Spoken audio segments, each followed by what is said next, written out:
Mr. Yesilgoz-Zegerius. I've been practicing that a lot the last couple of years. To welcome you to Lancaster House for this Justice Ministers' Conference. Dylan, thank you and your team for making today possible. I'm delighted we're also joined by Karim, Chief Prosecutor at the International Criminal Court, and particularly our friends from Ukraine, Minister of Justice Denis Maliuska and Prosecutor General Andriy Kostin. This is very much a conference to express our solidarity and support for you and the Ukrainian people, as well as the independent work conducted by the ICC. It's also good to see friends here today representing 42 nations from around the world, 42 nations but united in one cause, which is to hold the Russian government to account for the horrific atrocities committed in Ukraine during its unjust, unprovoked and unlawful war. We come together as that invasion enters its second year, a war that has brought unimaginable suffering to the people of Ukraine. We continue to stand with Ukraine as they bravely resist this naked aggression, and I think it's absolutely vital that we support the people of Ukraine in their efforts to safeguard their country and secure a free Ukraine, not just for them, but for the cause of democracy around the world and for the basic principle of the rule of international law which unites us today. That is the principle why we're all here today, and that is what we hope to achieve in the hours that are before us at this meeting. To uphold the international rule of law, to reject impunity, and to provide accountability for the worst crimes against the international order. Last year, of course, we stood together. We made a state party referral to the ICC. 37 countries initially joined us in referring the situation in Ukraine, and now it's supported by 43 states, I believe, in total, many of whom have joined us at this conference today. That is, of course, the largest referral in the ICC's history. It's a clear marker laid down of our international and collective resolve. And crucially, from a practical point of view, it has enabled Karim Khan and his team to launch their investigation into the atrocities in Ukraine more quickly, expediting the court's legal processes and moving one step closer to justice for the Ukrainian people. On Friday, the ICC issued an arrest warrant for President Putin and his Children's Rights Commissioner over the alleged abduction of hundreds of Ukrainian children taken forcibly from their parents and deported to Russia. So I think we can feel and say that it is a historic moment for the war in Ukraine, and it underlines the vital importance of the ICC and the Office of the Prosecutor as an independent prosecutor of war criminals. And it sends a much stronger and more far-reaching message right around the world to despots and dictators everywhere that they will be brought to justice, that they will be held to account. And as we come together today, I hope and I believe it serves to underline the importance of ensuring that the ICC has every support for the crucial work that it is doing. Now, on top of and in addition to the ICC work, of course, alongside the US, the European Union, the UK has been involved in establishing the Atrocity Crimes Advisory Group, and together we're supporting Ukraine's Prosecutor General in his domestic investigation and prosecution of war crimes. And we're doing that with funding but also technical expertise. And can I take the opportunity to applaud the work already done in that field, with more than 70,000 potential war crimes cases recorded so far. And that includes the support that we're providing, vital training for the Ukrainian judges and prosecutors responsible for overseeing war crimes. And I think it's fair to say, given the scale of the judicial challenge that we see, that we need those efforts to go hand in hand. They're complementary in a practical sense as well as in the sense that the ICC sets out. And if we're going to turn the lofty concept of accountability into practical and concerted action for the people of Ukraine and the victims of this appalling war, we need that partnership to work effectively. And that's why I'm pleased that there are so many countries represented around this table today. We all believe that war criminals must be brought to justice. We're all committed to the practical means to achieve those goals. My friends, together we have led efforts to support the ICC's investigation in Ukraine. We share the belief that President Putin and the wider leadership must be held to account, and it's absolutely vital that we unite behind the ICC and that we support the Office of the Prosecutor with whatever it needs, whether it's resources, whether it's technical expertise, to continue with all of its investigations. And of course, we're particularly focused on Ukraine, but we're ever mindful of the wider mandate that Karim and the team is pursuing. So in closing, let me just say that the discussions we have today and the commitments that we make will serve to strengthen the Chief Prosecutor's hand, enabling him and his team to bring those responsible for war crimes in Ukraine to justice. And let's make sure that we back up our words with deeds, that we back up our moral support with practical means to effectively investigate these awful crimes.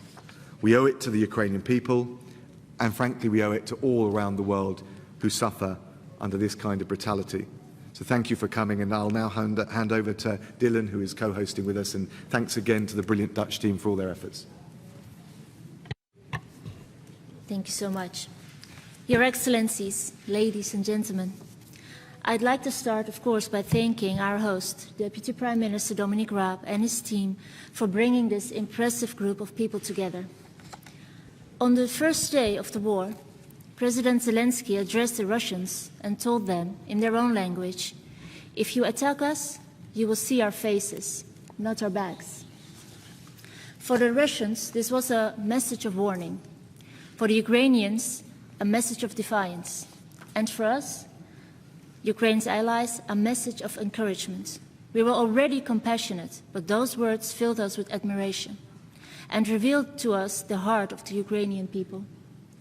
But the message was also a promise that had yet to be fulfilled, a fearless declaration that was easier said than done. Especially as time passed and the most horrific crimes were being perpetrated against civilians in cities like Borodyanka and Bucha, and villages like Shevchenko and Lozova. It wasn't only military bases or arms depots that were being attacked. No, it was also residential areas and public parks where, until recently, ordinary people would take a stroll or play with their children. After more than a year of heavy fighting, the Ukrainians are still showing their faces and their courage. And they have no intention of abandoning their country. Men and women, both conscripts and volunteers, have taken up arms to defend their country. And courageous young people are using social media to galvanize the world. Before the war, their online videos were about makeup and cars. But now, they are posting images of bombed-out buildings and showing the disgraceful way the Russians are trying to take control over their cities and villages. These young people are asking the outside world, asking us for help.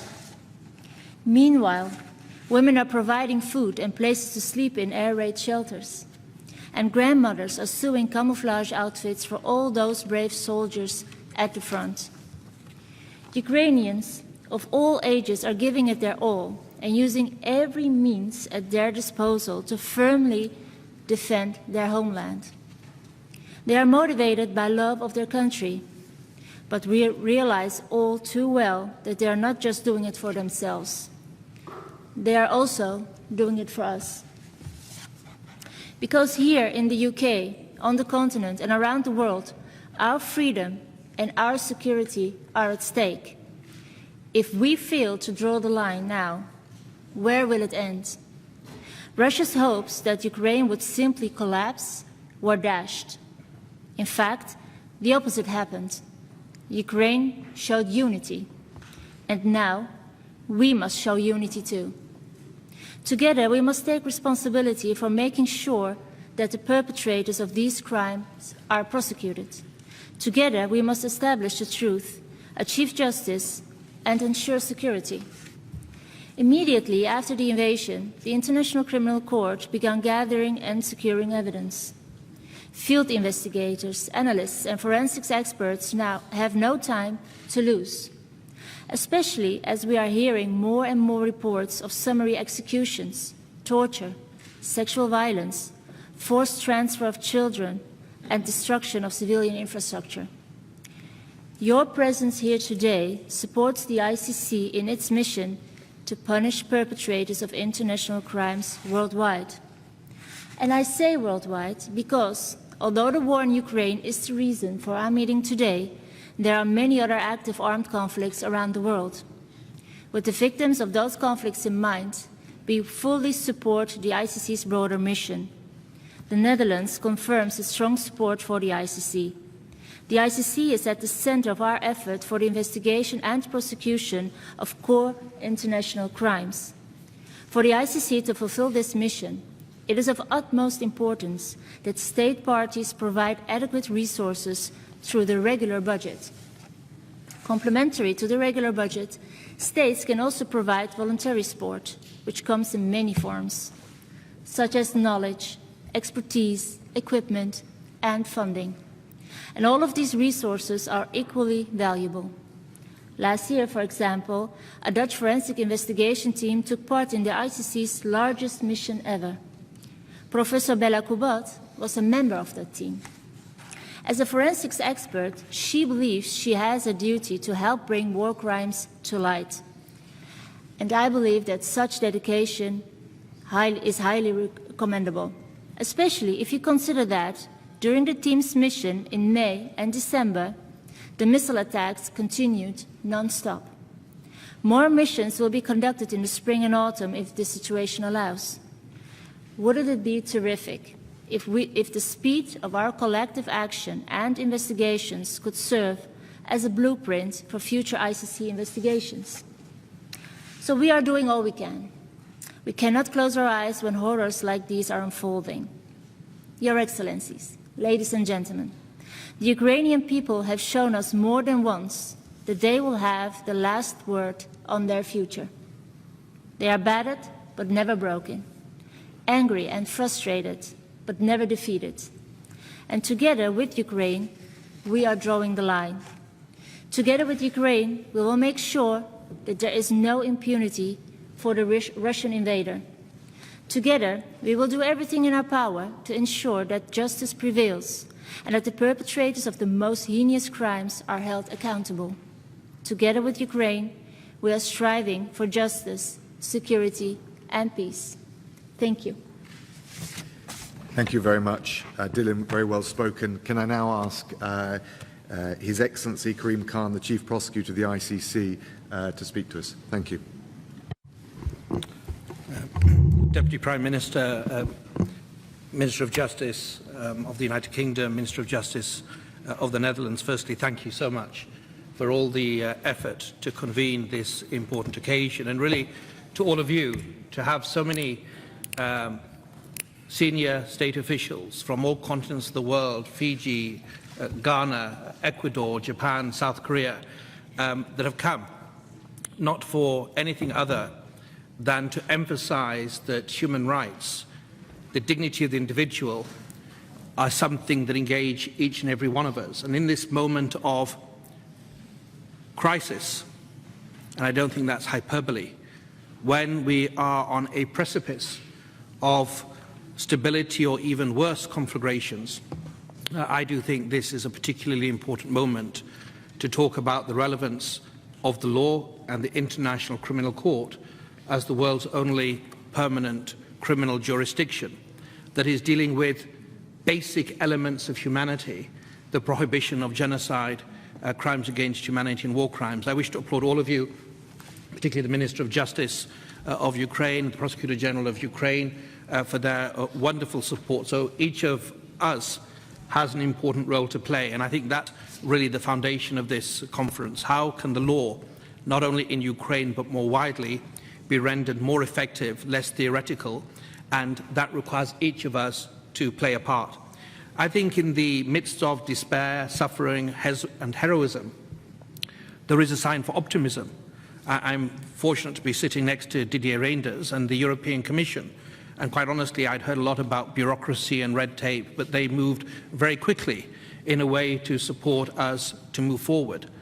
But we need to have collectively the stamina to deliver on justice. This moment of a reawakening has some promise within it, that finally we can vindicate the suffering of the Holocaust, of the Balkans, of Rwanda, of Cambodia, of Sierra Leone, where we've heard in conference after conference in magnificent, wonderful historical settings like this, that we will have a world for our children of never again. Well, that will only be possible by your own efforts and the continued support that we've seen. Now, I've said in different forums, and my friends from Ukraine have heard me say it in New York and elsewhere, I'm a friend of the Ukrainian people, but I'm also a friend of the Russian people. We are friends of humanity, we are friends of legality, and what we oppose are actions which are deemed to be criminal since Nuremberg.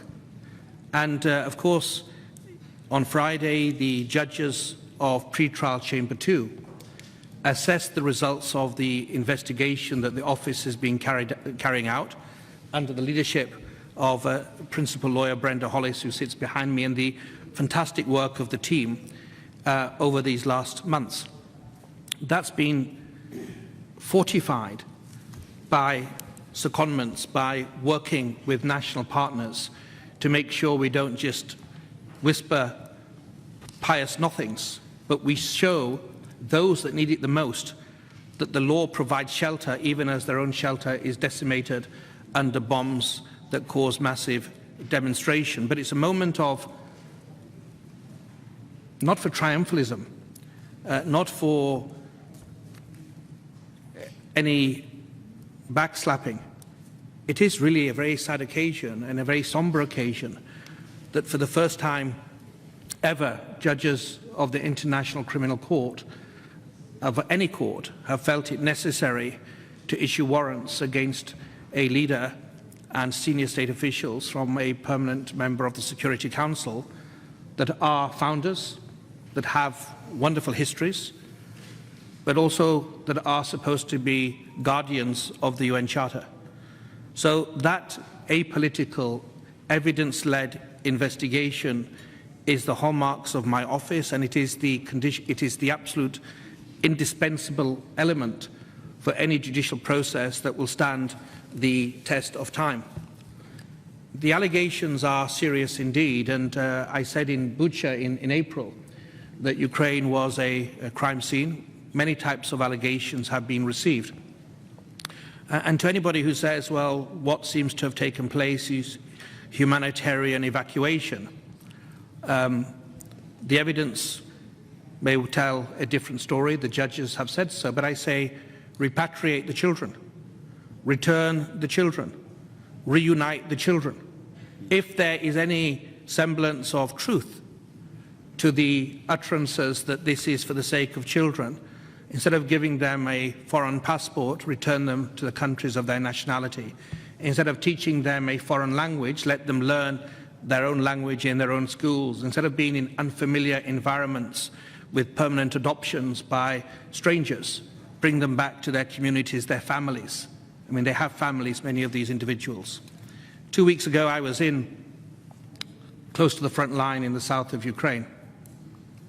And I went to one of these orphanages and care homes, and the juxtaposition between the photographs that were still adorning walls of Christmas past, nativity plays with children smiling and carers looking after them, but joyous, and the sometimes basic but beautiful in all their basic and crudity, paintings, finger paintings and others on the walls that we see in nurseries and homes around the world, juxtaposed with the empty beds, the empty cots, the clothes lined up, shows that these are not numbers.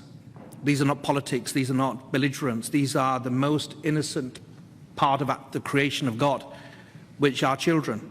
And this compels the need for us to come together, work concretely to make the law more effective. Children, and it's been a continuous focus of my own mandate, try to put them more in the spotlight. It was, after all, a year ago on Friday that the Mariupol theatre was bombed, with reports of hundreds of deaths, many children. There are cogent reports of maternity wards and hospitals being attacked. So in the noise that is inevitable, we should focus on what really is taking place and the need to have independent, impartial investigations, create a record that can then be tested by the defense, tested and scrutinized by judges to create a record that will stand the test of time. Over the past year, the whole approach, in fact, since my appointment, since my election, is the realization that we can't do this alone. So partnerships such as this are absolutely key, joint investigative teams with Eurojust, with national authorities, the wonderful example of the forensic rotational model by the Royal Netherlands Marche, the need to engage actively with civil society, with Eurojust, with the Genocide Network by way of the guidance that we distributed, are all examples of us moving forward. And I think, if I may say so, the comment of the Minister of Justice and also the Deputy Prime Minister deserve reflection. If we don't, at this moment in world affairs, cling to the law, if we don't look at ourselves and decide how we can do better, not just in Ukraine, but as nations, as member states of the United Nations, we will not only miss an opportunity, but we may not have further opportunities. I think this needs to be a moment where we realize if we don't cling to the law, we may have nothing to cling to in the future. We can't be complacent and think peace, prosperity, economic advancement is the inevitable birthright of every child and every country. So the law needs to become more relevant. And I really do applaud this initiative in terms of concrete steps that we can do better for victims around the world that also crave the shelter of the law. If we keep our eyes on the suffering of humanity in rooms as august as this, I think maybe this, in the bleakness of Ukraine, in the suffering of Ukraine, maybe we can do, in these few moments we have on this earth, better for the future generations to come, and finally give some solidity to the promise of never again. So I look forward to your support and your interactions, and really commend today in this really necessary, however regrettable initiative. Thank you so much. Karim, eloquently and very powerfully put. Please may I turn now to the European Commissioner for Justice, His Excellency Didier Reynders. Didier, the floor is yours.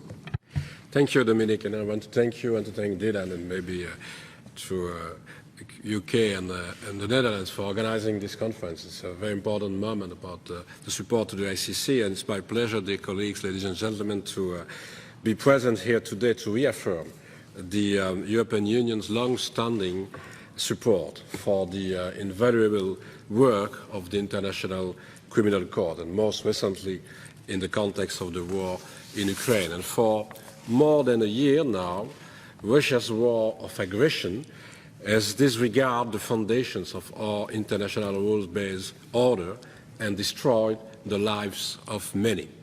It is against this background that the ICC has stepped up its efforts in investigating the international crimes that are being committed on Ukraine's soil on a daily basis.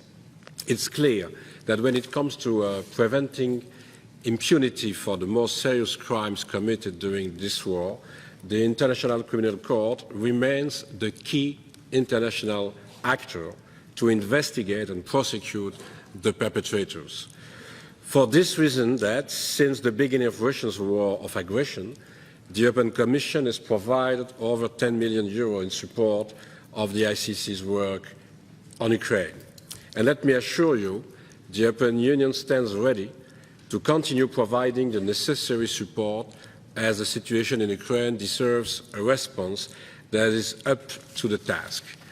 A financing decision was recently adopted on to continue an EU support project to the ICC, which is scheduled for 2025 and will encompass an amount of €3 million.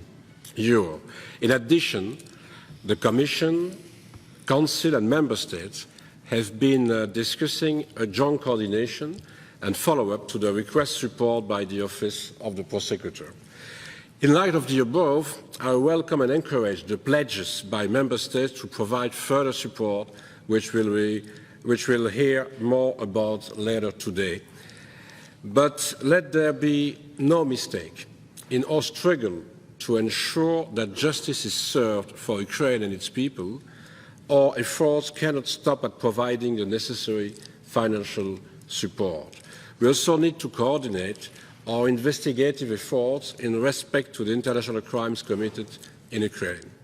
In March last year, Eurojust supported the setup of a joint investigation team in order to coordinate national investigations on international crimes committed in Ukraine. And for the first time ever, the ICC is participating in a joint investigation team, which facilitates swift and efficient coordination with Ukraine and 6 member states as JIT members.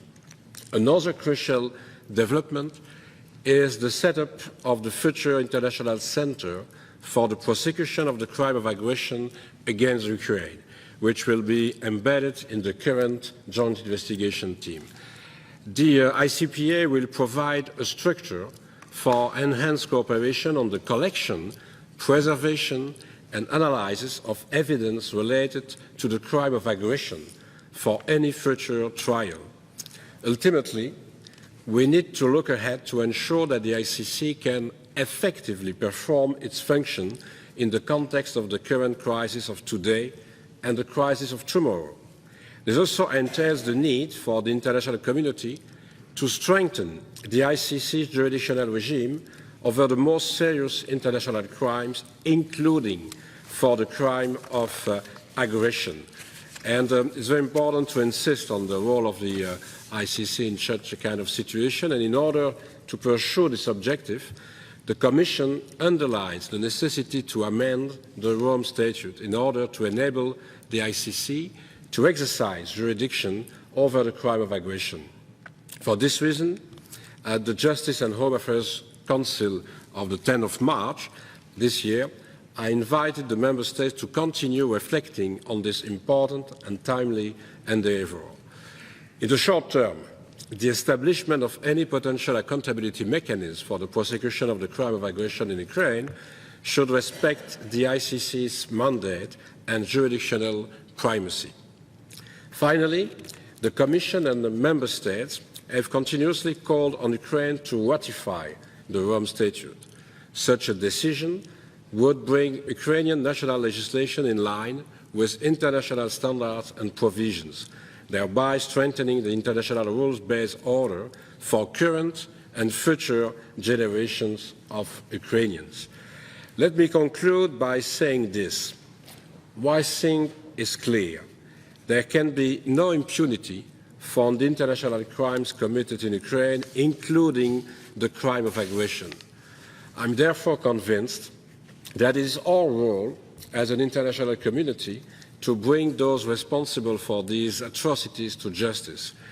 And Prosecutor Karim, dear Karim, be assured that you can count on the Commission's full support in achieving this goal.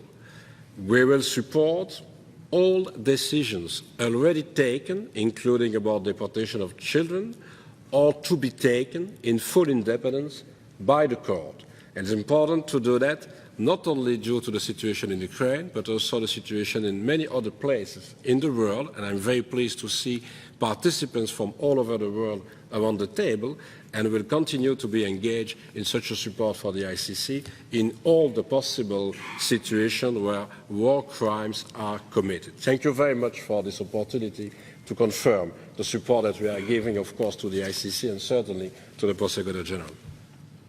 Didier, thank you so much. Very well said. Before I come to our next speaker, can I just check, or in part really, for those that may wish interpretation during the course of the day, Channel 1 is English, Channel 2 is French, Channel 3 is in Spanish. Now, it gives me a great pleasure, but it's also a great honour to ask the Minister of Justice for Ukraine, Denis Maliuska to speak to us. Dennis, can I say how warmly welcome you are here today and how we want to do everything to support you in the challenges you face. Thank you.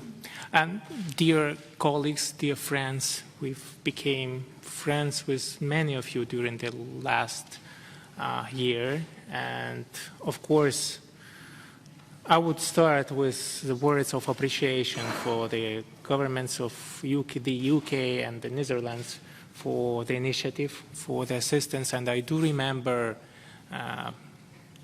right a year ago when we had the first meeting, similar meeting in Hague, when all countries gathered together to discuss how US ICC activity could be supported by member states. And I was invited, I participated there, and I'm really glad that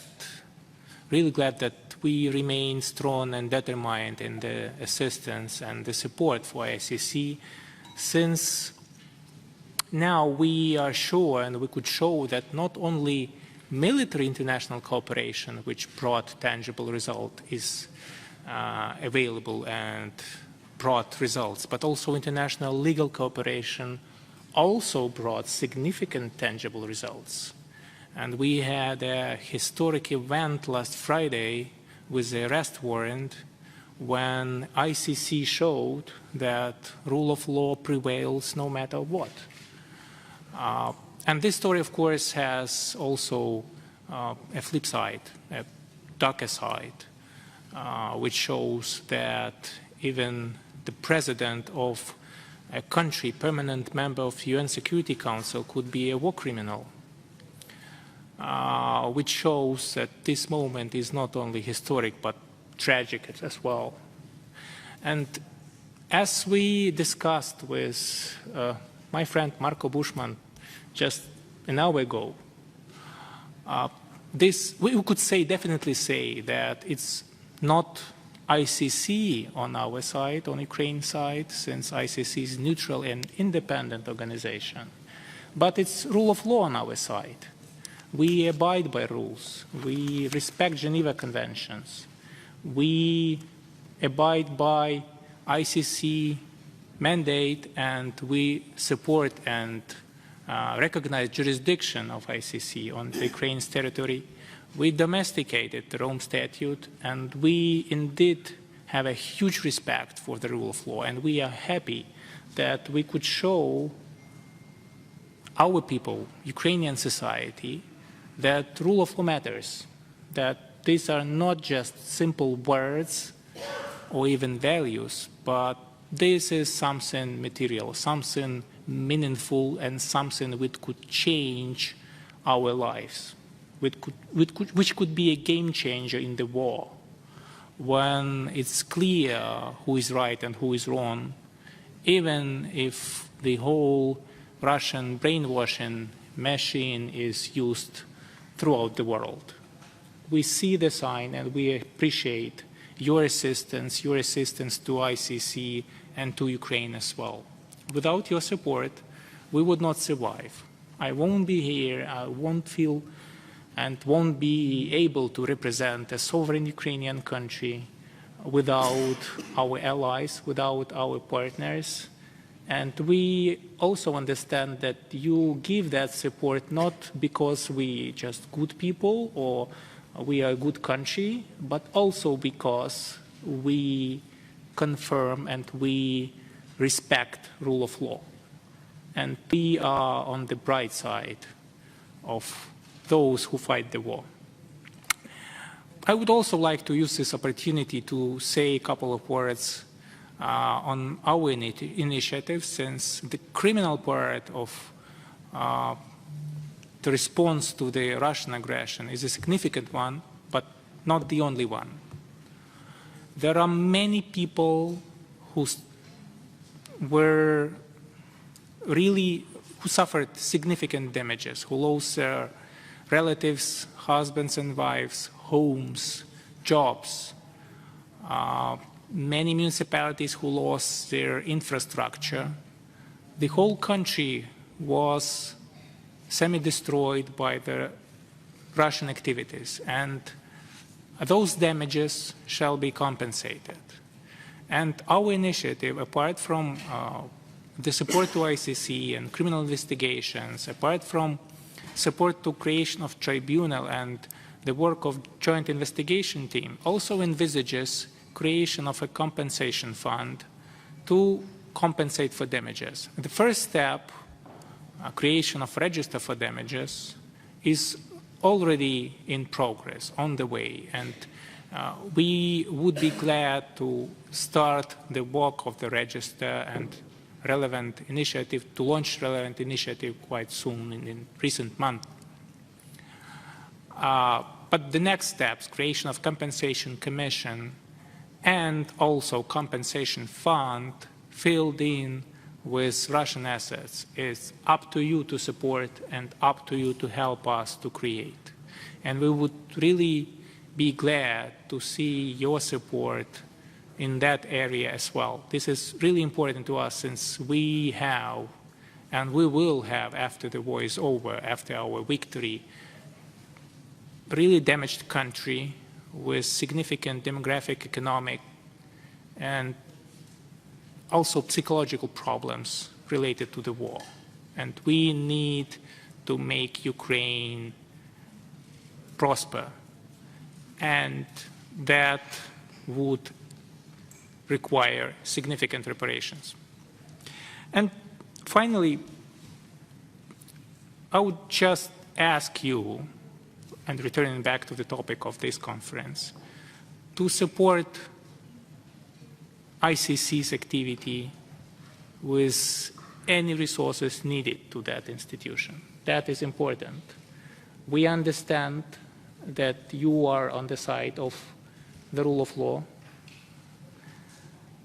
and we promise you to keep respecting and keep complying with international humanitarian law, so that all your arrest warrants and all your actions will be against Russia, but not Ukraine, since we are decent people, decent army, and we would be glad to keep doing that and achieve clean victory without any violation. And we really appreciate your work, your independence, your neutrality, and your resourcefulness. Thank you. Denis, thank you very much, and very powerful speech. Can I finally, to round up the opening speeches, ask Andriy Kostin, Prosecutor General of Ukraine, to say a few words. Thank you. Thank you, Deputy Prime Minister. Good morning, ladies and gentlemen, and as my fellow colleague and friend Denis Maliuska absolutely pointed out, the friends of Ukraine, because everyone who are here to support our fight for justice, for Ukrainians, for Ukraine, and for all of the democratic values of freedom and sovereignty are our true friends. And I'm delighted to be with you today and to be a witness of the monumental instance in the history of international justice. Prosecutor Khan, at the United for Justice conference in Lviv 3 weeks ago, said that we are living in the war of values. The issuance of an arrest warrant against Putin by pretrial chamber of the International Criminal Court is nothing else but the unequivocal affirmation that, notwithstanding all the pressure and attempts of disruption of the international justice system, the Office of Prosecutor and the Court stand as guardians of justice and those that allow themselves to commit international crimes will not go unpunished. In this light, our meeting today is extremely timely and pertinent. At the outset, I wish to thank the United Kingdom and Deputy Prime Minister, Secretary of State for Justice and Lord Chancellor Dominic Raab for the immense and unwavering support that you have been providing to Ukraine. I also would like to underscore the role of the Netherlands and personally the Minister of Justice and Security, Yesilgoz-Zegerius, in supporting us but also embedding experts into the International Criminal Court and further facilitating its work, fruits of which we are all admiring today. I'm grateful for all of the states that have been there for Ukraine, as well as assisting and strengthening the court. Our meeting today is clear attestation that justice is the fundamental ideal of our societies. There is no fair and equitable world without justice.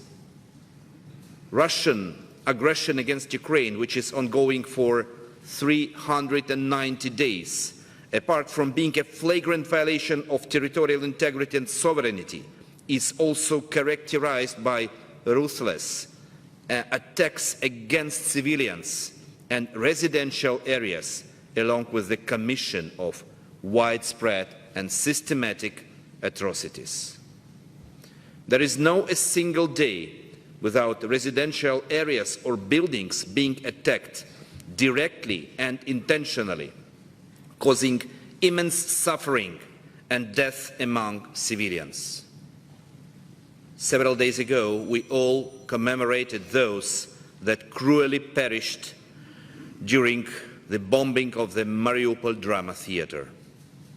We are still unable to fully investigate this heinous crime, as Mariupol is still under the occupation. Russia acts with a clear plan to destroy Ukraine and Ukrainian identity, and unlawful deportation and transfer of thousands of Ukrainian children, including from orphanages and care homes, to Russia, simplifying their illegal adoption process and conferring them citizenship of an aggressor state, is one but a very clear manifestation of this plan. This is done to cut ties with Ukraine and alter their Ukrainian identity. My office has already launched investigation into over 72,000 incidents of war crimes. Far from isolated or sporadic acts, we see how Russian foot soldiers are meticulously implementing unlawful orders given from Kremlin. In these circumstances, only joint efforts at international and domestic level we will manage to efficiently respond to the policy of force and human suffering displayed by Russia and eliminating any opportunity for the safe havens for war criminals. International Criminal Court is an indispensable pillar in this process of achieving justice and international peace and security. Ukraine has been closely working with the court from the beginning of Russian aggression. We have amended legislation to ensure steady cooperation framework with the court and smooth operation of their representative on the territory of Ukraine. Moreover, in 3 days, we will sign an agreement between the ICC and Ukraine on the establishment of the ICC field office in Ukraine, which hopefully will take this cooperation into another level. We are working with courts, enhance skills of our law enforcement officers. Only several days ago, we concluded a comprehensive training on integrated witness and victim-centered model for protection and support for victims of the conflict-related sexual violence. By the end of this month, we will conclude the process of establishment of the Victims and Witnesses Coordination Unit, as well as increase of the interagency and CSO coordination. Bearing all this in mind, allow me to quote President Zelensky when he referred to the issuance of the arrest warrants. He noted that this historic decision now entails historic responsibilities. The court just made a mindful but the initial step towards holding accountable those responsible for the commission of international crimes. Getting a suspect into the dock of the ICC could be a challenge, especially when a warrant is issued against an incumbent head of the non-state party. Therefore, now the burden is on states to closely cooperate with the court and in synergy devise bespoke solutions to overcome these challenges. Simultaneously, we should not allow for the crime of aggression to go unpunished. Yes, International Criminal Court might be jurisdictionally constrained in relation to this crime. This, however, should not stop us from striving to attain comprehensive justice. In this regard, I call upon you to support the idea of the establishment of the International Tribunal for the Investigation and the Prosecution of the Crime of Aggression, which is a leadership crime and which will ensure linkage to the highest political and military leaders in Russia. Today, Putin is suspected on commission of war crime in Ukraine. This war crime could not have been committed if crime of aggression was not committed by Putin and his surrounding. For many Ukrainians now who understand that Putin is suspect at the ICC, they say he is already suspect for the crime of aggression, even if we still have no instrument to prosecute this on international level. And this is very important for all of us. I would like to personally commend the work of Karim Khan, his team in Ukraine, shoulder to shoulder with our prosecutors and investigators, his team in The Hague, all of our experts involved.